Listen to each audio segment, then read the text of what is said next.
Gentleman, thank you very much for your time. आप लोगों के वक्त का सबसे पहले तो बहुत बहुत शुक्रिया, आप लोगों ने वक्त निकाला हमारे साथ यहाँ पे आने के लिए। क्योंकि हम अभी भी अपने आप को समझते हैं कि एक बहुत छोटी सी इंडस्ट्री है, लेकिन उसमें आप लोगों के साथ से ही अभी तक जितना how we progressed over the past few years, I think it's been nothing short of amazing, and all credit due to the partners that we have both in the brand realm, in the logistics realm, in the payment partner realm as well. I think every industry, especially in its nascency, has certain inflection points, certain milestones that come across that actually define the coming few years for it. I think one of these inflection points for e-commerce was COVID that came in, and there were some difficult times, there were hard times, but there were certain opportunities as well that came across from all of this as well. I think overall, when we talk about e-commerce, what I would like from each of you, just a few words on what were the first few days like, and when the COVID effect started kicking in for your organization as a whole. How did it all boil down? Fawad, if we can start from you. Thanks for picking on me. So I'll quickly start off. So हमारे लिए COVID, when we started hearing about COVID, was back in, of course, January, and we started preparing for it in the middle of January. By end of or mid-Feb, we पहला case Pakistan में emerge किया, I think 18th of Feb को. By that time, we were pretty sure कि ये spread करेगा, and therefore we started preparing to how to prepare for work from home. And we kicked off that on the 11th of March. So we were one of the very few companies who very early on pushed ourselves out of the office, and we started making sure कि जो हमारी teams हैं in the field, in the factory, because हमारे लिए जो critical चीज़ थी was to prepare, ensure कि lives लोगों की, वो हमारे लोग हों या हमारे साथ जो भी एसोसिएटेड है वो सेफ़ रहें, हमारे कंज्यूमर्स जो प्रोडक्ट्स हम बनाते हैं उनके लिए, उनकी सेफ्टी के लिए वो रैंप अप कर सकें, और हमारी सप्लाई चेन रिजिलियंट रहे कि जब लॉकडाउन्स हों, बिकॉज दुनिया के इतने फैक्ट्स आ चुके थे कि हर जगह लॉकडाउन्स शुरू हो गए थे. So we went in prepared for the worst case scenario. Having said that, of course, what really happened was not what we thought would happen. It was beyond what happened, because एक उम्मीद पे आप जीते हैं कि things will not be that bad, but they were, and fortunately for us, we were well prepared. So that helped us. And then March onwards, जब intensity बढ़ी है, so business continued, our people remained safe, the head office worked from the homes, virtually पूरा होना शुरू हो गया. And of course, we started seeing that increase in the online. Everyone wanted to go digital, and that's something that we also started doing. So really at the beginning, the first 3 months of the year, मैं कहूँगा बहुत तेज़ी से गुजरे, but that was really what was happening in our organization, and so I'd like to hear from Ali, what do you, at your organization, how was the initial panic time was? किस तरीके से react करा as an organization and as a business as well? Yeah, actually, it was quite interesting because Reckitt की अगर आप purpose का हम सोचते हैं, purpose को रख के देखें, so we were primarily in the market, at the marketplace, driving a purpose, और वो brands के पीछे आ रहा होता है. So साफ Pakistan, having a clean environment, health and safety, सारा कुछ हमारा purpose है. Now when this COVID thing happened, to be very honest, organizations like us and हमारी जैसी कई organizations weren't prepared कि कितना बुरा scale हो सकता है. And predominantly we were offline. Predominantly online की बहुत छोटी सी एक contribution आती है. So for us that was a moment, and I would say kind of a wow moment for us to think कि हम किस तरीके से इस पर्पस को और बेहतर तरीके से पाकिस्तान के लिए एंड ऑब्वियसली ऑर्गेनाइजेशंस के लिए और लोगों के लिए यूटिलाइज कर सकते हैं. And that's the moment where we start thinking of how to move from offline to online. Offline being the biggest segment of our total contribution, वो रहेगी वहीं, बट ऑनलाइन के ऊपर हमने कितना स्पीडली रिएक्ट करना है. So that was the agility we showed as an organization. And exploring e-commerce was not an option for us at that point in time. It was mandatory, kind of a thing that we had to. And obviously, Daraz के साथ एक association हमारी बड़ी लंबी थी. And I think we, जितना भी हो सकता था, we did well with partnering with Daraz to make sure that we reach out to the larger audience, to reach out to the maximum people we could possibly. लोगों के घर तक पहुंचना with the hygienic product that we sell was the most important element. So I think e-commerce played a vital role. Behavior change हो चुके हैं, what I would say now. We see there's a continuous momentum behind it. With e-commerce playing a bigger role, and obviously Daraz उसमें एक बहुत बेहतर किरदार निभा रहा है. But the organization itself is now more ready towards having these kind of more pandemics. खुदा ना खास्ता, God forbid, कुछ और ज़्यादा बुरा हो. But I think there is agility in the organization now to think beyond a normal conventional lines, and I think that's paying off. Great. Mudassir, I think payments के ऊपर और banking landscape में, I think वहाँ पर भी काफ़ी drastic change आया होगा. But just walk us through about how were things at your end, branches, online, app. I think there would be a lot of things that you can tell us around what could I happen. think over not there. only just your organization, but the industry as a whole. The perspective that you bring to the party, I think, is very, very important for all of us to understand right now. Thank you so much.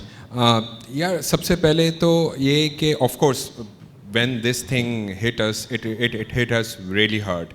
But fortunately, I would say the payment industry as a whole was partially ready in a sense कि आपकी e-commerce penetrations were like going up from last couple of years. I'm not talking about HBL only. I'm talking about industry overall. Of course, you can vouch for that thing with respect to the Daraz platform as well.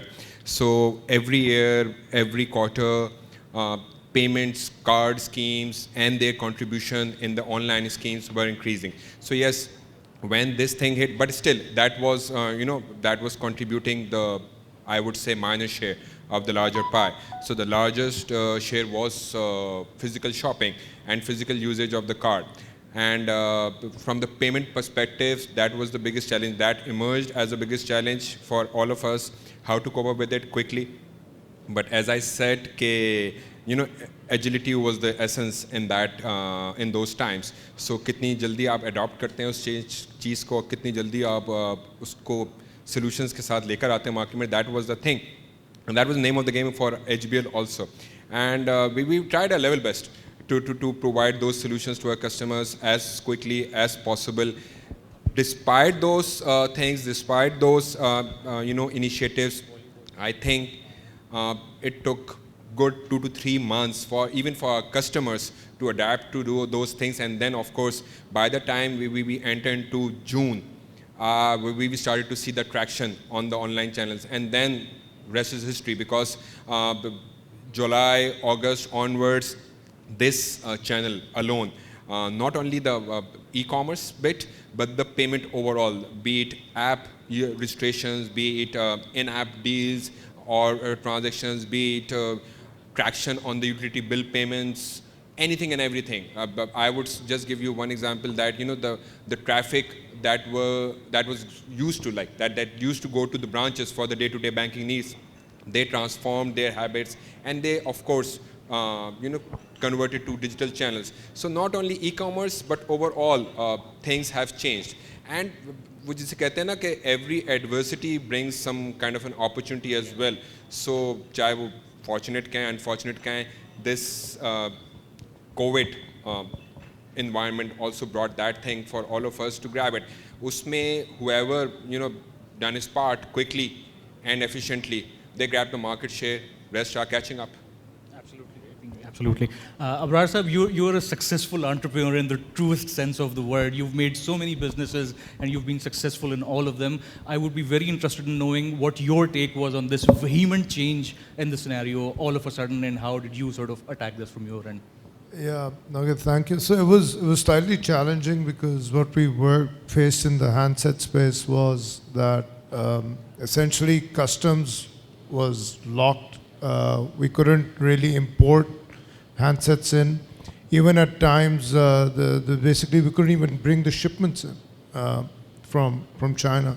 And then what we had to deal with, even when it was cleared, we couldn't get them to the retail channel. If we look at the traditional mix, it's primarily retail. And then the shops, the retail channel closed down, and obviously to be responsible, we didn't send out our RSMs and everybody into the market, and then it was complete lockdown.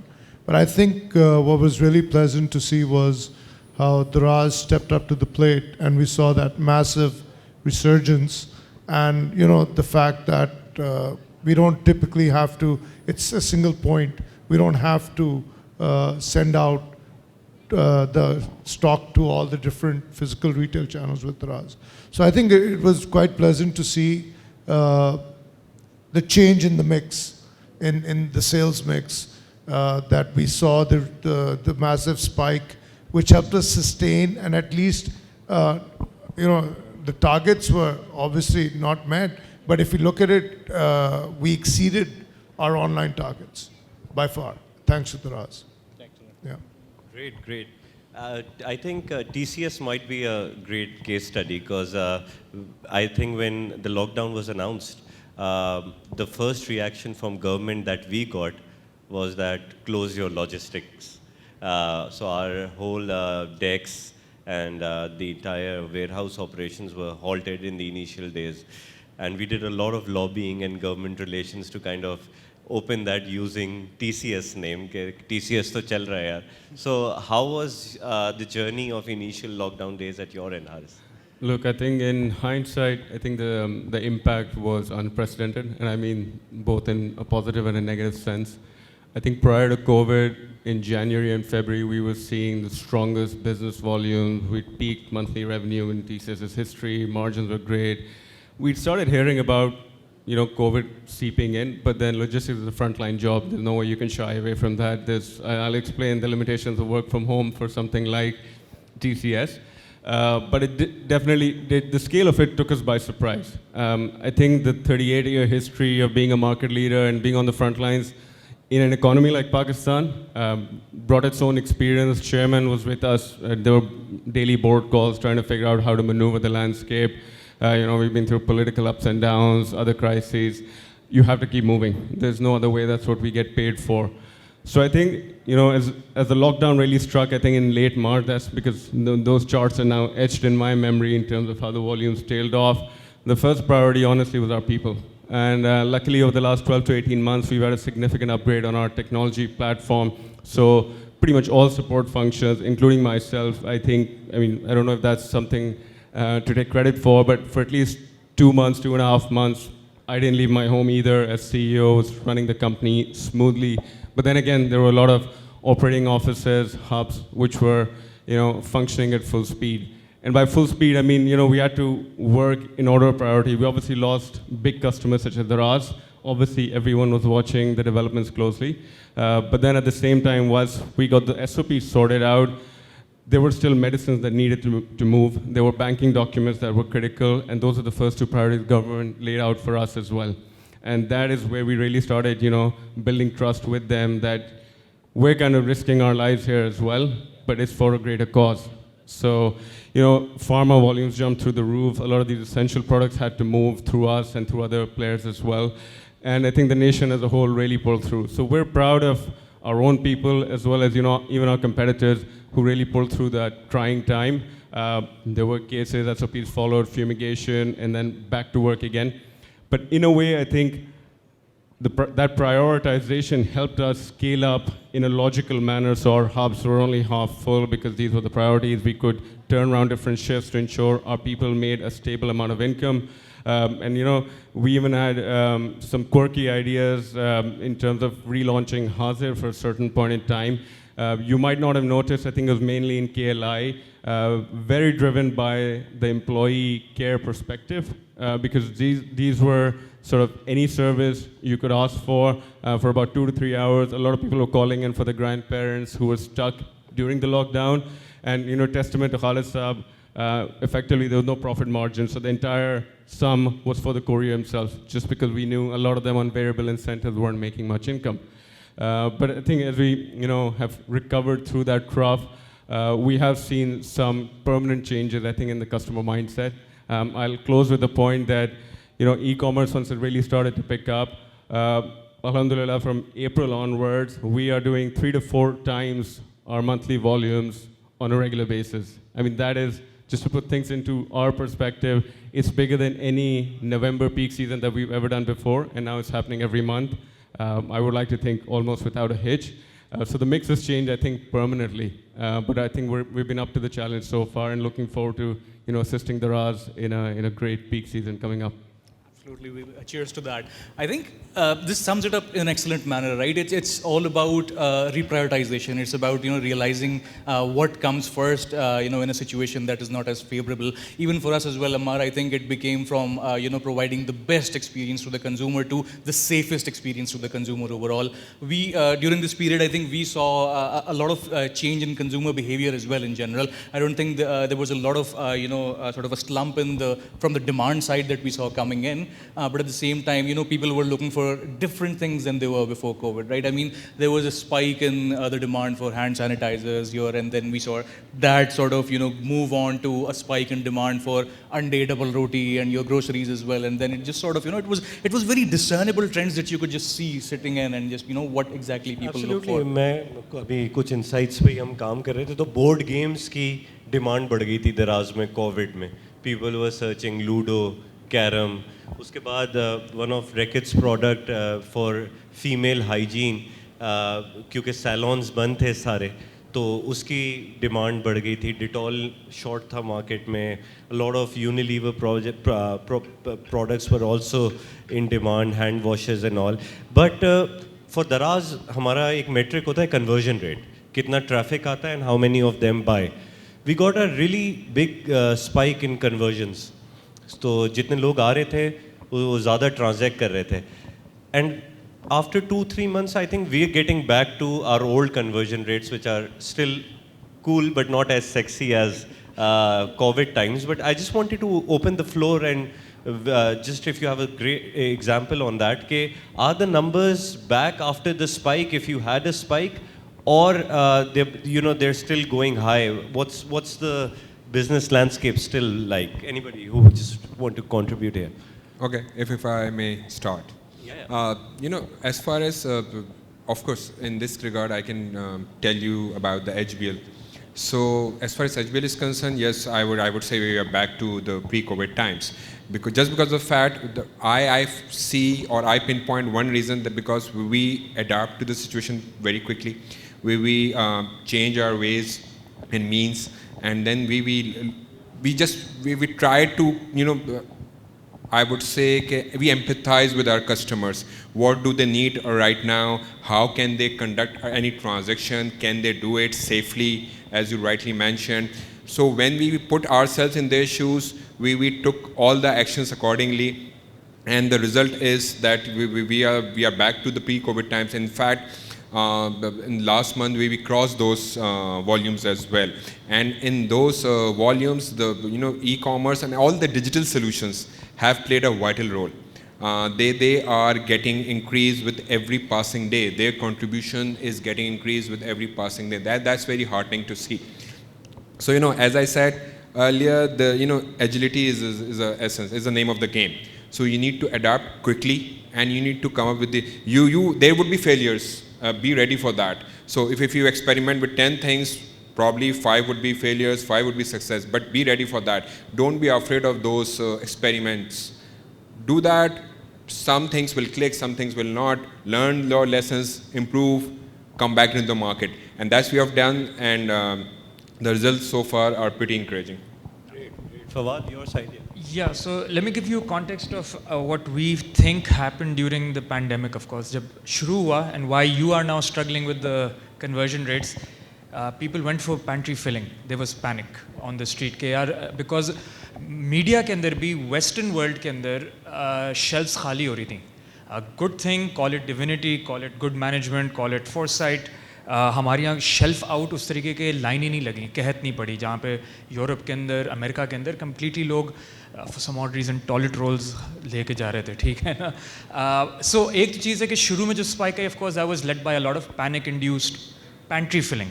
What happened over time was, of course, certain, and there's a big trend जो हमने pick किया है कि in times of distress, in times of uncertainty, गाहक consumer chooses certainty, chooses things, brands that they trust, that they feel that they will get the best value for money. So we saw some of our legacy brands जो 100 साल पुराने 50 साल पुराने जो लोगों के अंदर माइंड में मल्टी जनरेशन थे, उन पे लोगों का फेथ ट्रस्ट ज़्यादा था. So they started buying those more. There were certain brands who were new, उन पे it kind of fell off. So really it boiled down to the kind of things that people could buy. अगर मेरे पास 100 रुपए हैं, मैं ग्राहक को, मुझे पता नहीं कि अगले महीने मेरी सैलरी आएगी, पेमेंट कट होगी, सैलरी कट होगी, 100 चीज़ें इकोनॉमी के अंदर शॉक्स आएँ. आप कम चीज़ें खरीदते हैं मगर सही चीज़ें खरीदते हैं. And that's really what happened. In the course of Q2, from say April, May, June, we saw that pantry filling, we saw all of that happen. In July, August, also because अगर याद होगा उस time पे रमज़ान भी था, so काफ़ी फलाई इदारे जो थे, they were really helping out. Everyone was dispersing their zakat, and therefore you saw a lot of that spike also built into the COVID panic. That kind of panned out. It has normalized now. अच्छी बात यह है कि Q3 के अंदर, which is July, August, September, we saw our numbers again go up. Now, if you talk about e-commerce, they have remained at the same rate that they were, say, in Q2. Right? So they've not fallen off, but they're not gone through the roof either. Having said that, recently, 10-10 के अंदर, we've seen some really good results, which we did not see, say, last year same period. So that conversion, जो शुरू में ज़्यादा आपको नज़र आती है और थोड़ी सी scale back हुई है, has given the opportunity to consumers to try and test the e-commerce platforms. And therefore, अब जब tentpole events वापस आ रहे हैं, expect them to come back and to kind of drive that conversion जो आप बात कर रहे हैं. Great. For luxury products, like I would really be interested कि revenge shopping का भी एक concept आया कि जब आप 3 महीने से घर पे थे, you're not spending much, और एकदम से जब पहला लॉकडाउन खुला तो just wanted to know Abrar के handset market के अंदर did you see as a industry player के phones जो बिकना बंद हो गए थे, have they started to pick up now, or how are things fertile over there? Okay, so definitely, and I think it's got to do with the fact that like it's kind of like the minute there's a COVID kind of like resurgence, then we see obviously the numbers spike. So they spiked up initially in the, at the peak of the pandemic, and then they stabled out. But what we're seeing is, though, when they stabled out, they still stayed at a higher level than they were before for handsets, higher end handsets. And I think it's got to do with the fact that you're getting new entrants who typically would not, use online, new users or new adopters. And I think I'm expecting now we're in the middle of another spike. Inshallah, it settles out. But that's resulting in another e-commerce spike as well, which I think will lead to higher levels when it pans out. I think I'm going to take the conversation on a little bit of a different tangent, Ali. Overall, one of the challenges that we faced, especially during the initial tumultuous times that Fawad was talking about, was a lack of genuine products. A lot of people came into the market, ye wala hand sanitizer, wo wala hand sanitizer, and masks and all around. And we, for one, had to do a lot of hustle and bustle to just get everybody off the platform and just rely on trusted partners. So there was a point when nobody else except certain players from Daraz Mall were running on the platform. Was there a similar challenge at your end, and what were some of the steps that you had to take to sort of address them? Absolutely. I think that was one of the biggest challenge to actually spot and figure out कि कौन सा genuine product है और कौन सा जो है वो counterfeit हो रहा है. The kind of the category we operate in, generally counterfeit बहुत ज़्यादा होते हैं because barrier to entry into this industry is not that much. तो बहुत सी वीडियोस वायरल हुई थी, आप लोगों ने देखी होंगी, आप लोगों ने कुछ काउंटर करने की कोशिश करी थी. दैट वाज अ चैलेंज जो हमने फील किया, एंड उसको टेक्निकली मैनेज करने के लिए we had to do a lot of more engagement with our partners in terms of जो हमारा डिस्ट्रीब्यूटर नेटवर्क है. हमने उसको लेवरेज किया बिकॉज वो ऑफलाइन प्लेटफॉर्म पे वही एक्टिव सबसे ज़्यादा होता है, फेस ऑफ द मार्केट पे वो होता है. हमने बहुत सी एजेंसीज़ के साथ पार्टनर किया जस्ट टू इंश्योर के राइट हाइजीनिक प्रोडक्ट पहुंच रहा हो to our shoppers and consumers. So yes, that was a challenge. माजी में वो चैलेंज रहता था लेकिन इतना बड़ा नहीं होता था, बट जिस तरीके से डिमांड पिकअप करी and we saw some numerous demands coming in for a lot of categories, बहुत से ब्रांड्स हमारे ऐसे थे, हम स्टॉक आउट थे. We weren't able to supply because हमारे पास इतना readiness, इतनी capacity नहीं थी. And on the other side there were a lot of brands and categories जो बिल्कुल ख़त्म हो गई थी समझें. For example, shoe polishes. Shoe polish is a kind of a category जो operate नहीं करती थी. So we had to manage दोनों situations में, the brands and the categories which were flourishing like anything, but need to ensure कि हम उसकी demand भी meet कर सकें और counterfeits भी रोक सकें. A lot of agencies helped us to stop that. So ये साल हमारे लिए काफ़ी उस front पे भी active रहा in order to ensure कि हमारा shopper जो है और consumer जो है उसको right product मिल रहा हो. We partner with Daraz as well to ensure कि जी एक नंबर जिसको कहते हैं product वो जा रहा हो. आप लोग के पास बहुत से complaints आई थी कि जी ये एक नंबर है कि 2 नंबर वाला है. But somehow we managed. Alhamdulillah we are out of it now. हमारी readiness काफ़ी increase हुई. We learned a lot from the entire experience कि इसको manage करना कैसे है. This was the first time we were experiencing इस तरीके से कोई चीज़ भी. So agencies को कैसे handle करना है हमने बड़ा सीखा. हमारे पास अब हमारे helpline पे shoppers के बड़े मुख्तलिफ comments आए. So we had to handle that as well. But all in all I think we managed it through and through.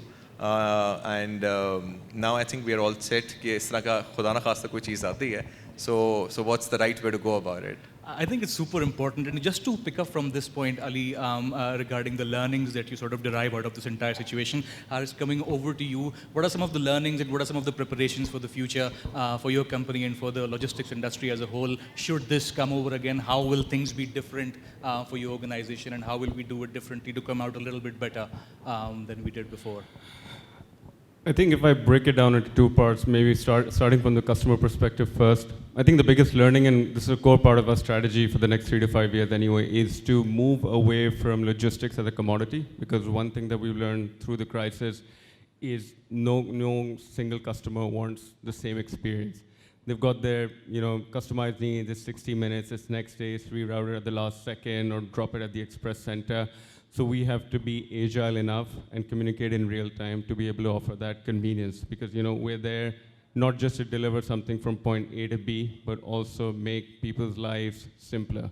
So I think one thing we learned through the crisis, and this is where we sort of leverage our platform as well, is to improve the customer experience, use our reach and trust to sort of give other services. So one thing that that became really popular was the bill payments at our express centers when other facilities, banks, and modes of payment were sort of limited.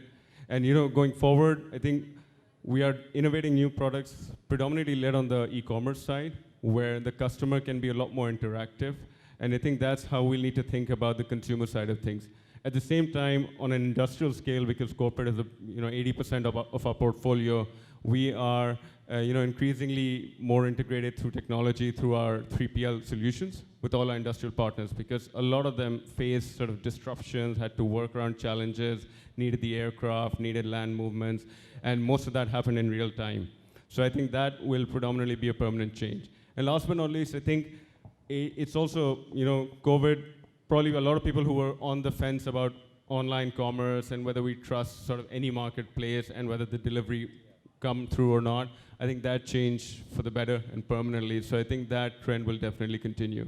And I think as far as the work is concerned, we are becoming increasingly digital, and remote working is a clear option for us.